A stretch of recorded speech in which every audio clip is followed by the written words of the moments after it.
Viral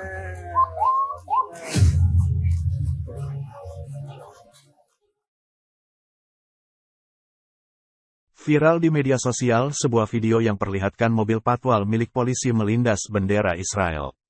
Peristiwa ini diduga terjadi di Banjarnegara, Jawa Tengah pada Minggu, tanggal 23 Juni tahun 2024. Dalam video, terlihat sebuah bendera Israel berukuran besar dibentangkan di atas aspal.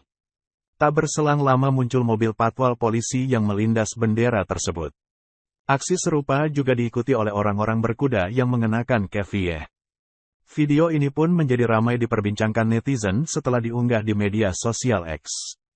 Tak sedikit yang mempertanyakan aksi polisi melindas bendera Israel. Mengutip tribunnews.com, Selasa, tanggal 25 Juni tahun 2024, kini unggahan tersebut ditanggapi oleh Divisi Humas Polri. Dalam kolom komentar, Polri menyampaikan terima kasih dan berjanji akan menindaklanjuti kejadian itu. Dari informasi yang dihimpun, aksi melindas bendera Israel itu terjadi saat mobil patwal Polres Banjarnegara sedang mengawal aksi solidaritas untuk Palestina. Massa berkumpul di utara alun-alun Banjarnegara dan melakukan long march melintasi sejumlah jalan. Dalam video lain, massa hingga pasukan berkuda juga tampak ikut menginjak-injak bendera Israel tersebut. Wah, keren.